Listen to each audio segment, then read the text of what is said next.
Let's go now to the news out of Washington. Explosive new details in the Russia investigation. Here it is. Attorney General Jeff Sessions was interviewed by Special Counsel Robert Mueller last week. We know Sessions was questioned for hours over Russia's meddling in the 2016 presidential election and whether President Trump obstructed justice, or obstructed his office, is there, but obstructed justice, I think. For more now, we want to bring in CBS News justice reporter Paula Reid. Paula, this is a really big deal. Can you please take us through the latest?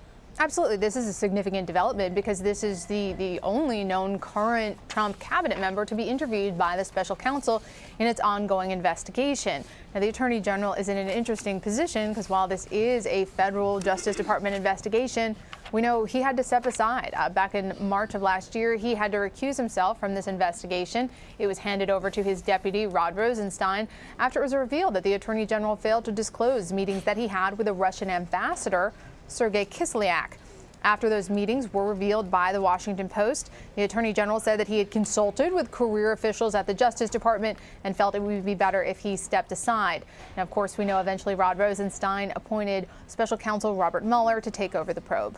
So let's just remind our viewers, Paula, the relationship between President Trump and the Attorney General has deteriorated since the Attorney General decided to recuse himself from the Russia investigation. A couple of tweets from last year from President Trump. Why didn't AG Sessions replace acting FBI Director Andrew McCabe, a Comey friend who was in charge of Clinton investigation but got big dollars for his wife's political run from Hillary Clinton? Drain the swamp. Explain why the Attorney General decided that he had to recuse himself from the Russia investigation. Well, two issues there. The first is he had to recuse himself because he failed to disclose meetings he had with the Russian ambassador. He also talked to career officials, he said, at the Justice Department and looked at all the circumstances having to do with his involvement in the 2016 campaign. He campaigned on behalf of President Trump. He was the first sitting senator to do so. And they decided he really did need to step aside. But on the second issue of Comey's firing, this is something that Special Counsel Robert Mueller is looking at very closely. And this is where potentially, if anyone attempted to obstruct justice or derail this investigation or diminish this investigation by firing the former FBI chief, they could potentially run afoul of obstruction of justice laws.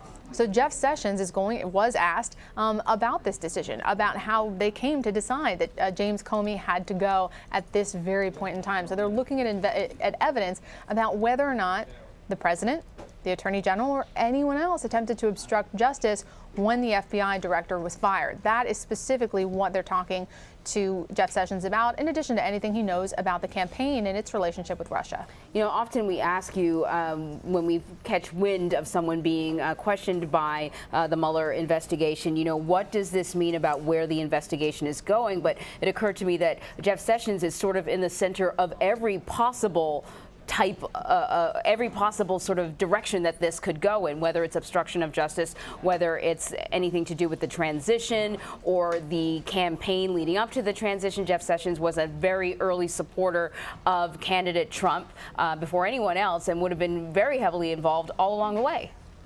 Absolutely. I mean, he's going to have a lot of information. So at this point, no one believes that he is likely to be charged, but he can provide a lot of very valuable information, both about what went on during the campaign, about why he failed to disclose his own meetings with Russian officials, and also, most importantly, that decision to fire the former FBI chief. Sessions was involved in that decision, and I think investigators, they want to know more about what went into that and what was the objective. Was it truly because they were unhappy with the way he had handled the investigation into Secretary Clinton's use of a private server, or was there something more nefarious? So he is absolutely a very significant witness. We're seeing him interviewed after a lot of other top White House officials have been interviewed. So this is a significant development. I certainly would never say that this investigation is wrapping up, but this is getting to really a critical sort of later phase if you're interviewing this caliber of witness. And I suspect that we will hear from the President of the United States, Paula, on Twitter, because that's where he has been most vocal. Although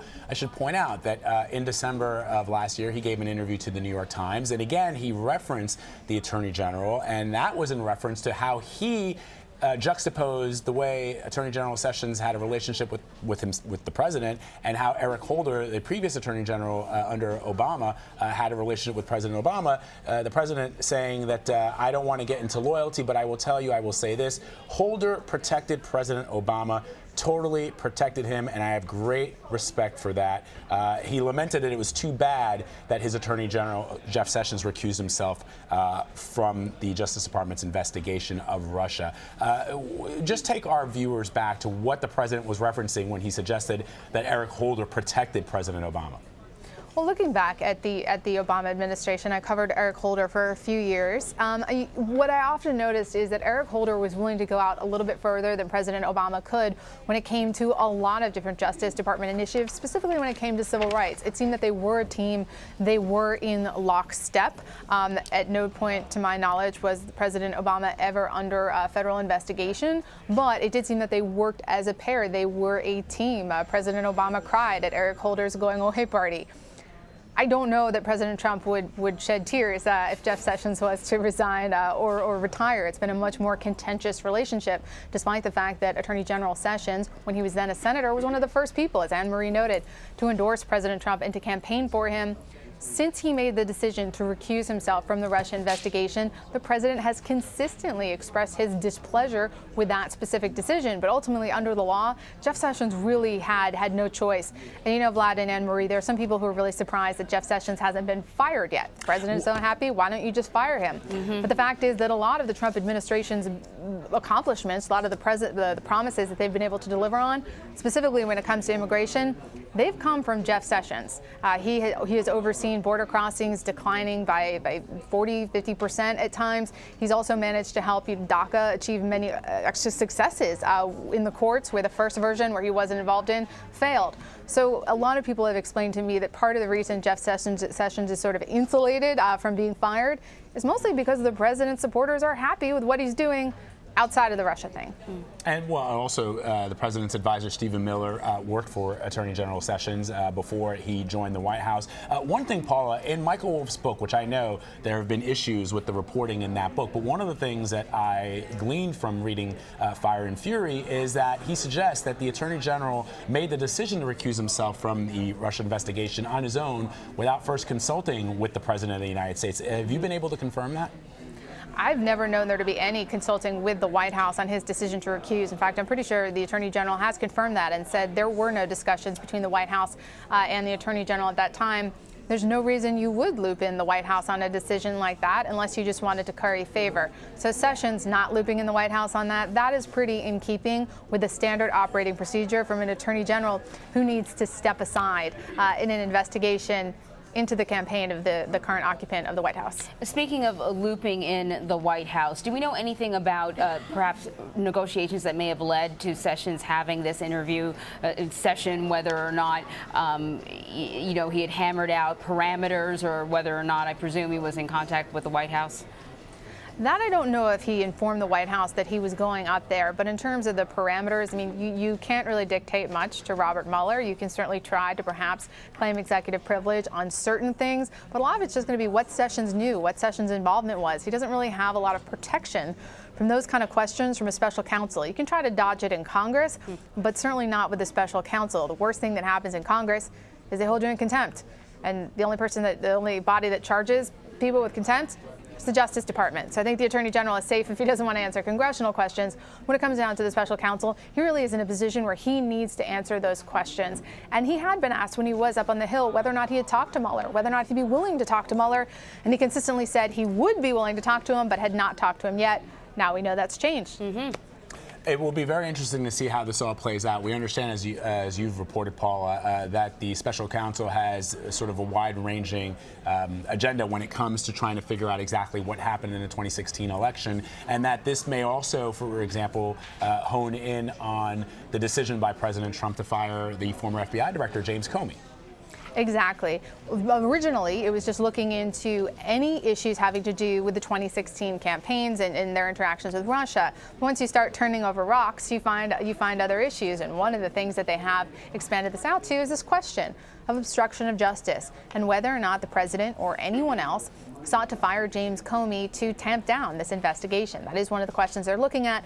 And Attorney General Sessions, he's really going to be one of the primary witnesses to help provide evidence to answer that legal question. The timing is so interesting that we're learning about this right now. When you talk about flipping over rocks, it was Jeff Sessions who said he would leave no stone unturned in regards to finding out why, we were talking to you earlier, finding out why FBI agents struck and an attorney, why their text messages over 5 months were missing. And this is Jeff Sessions saying he's definitely going to get to the bottom of this. And all of a sudden we find out that he had been questioned for several hours last week. It's interesting timing, is it not? Yes, it does sort of temporarily distract from the other big story out of justice, which is that there are 5 months of missing text messages from many phones at the FBI during the presidential transition and the day Mueller was appointed. So going forward today, we'll continue to report on both of these issues, but I have a feeling in 6 months, we'll still be talking about those missing text messages.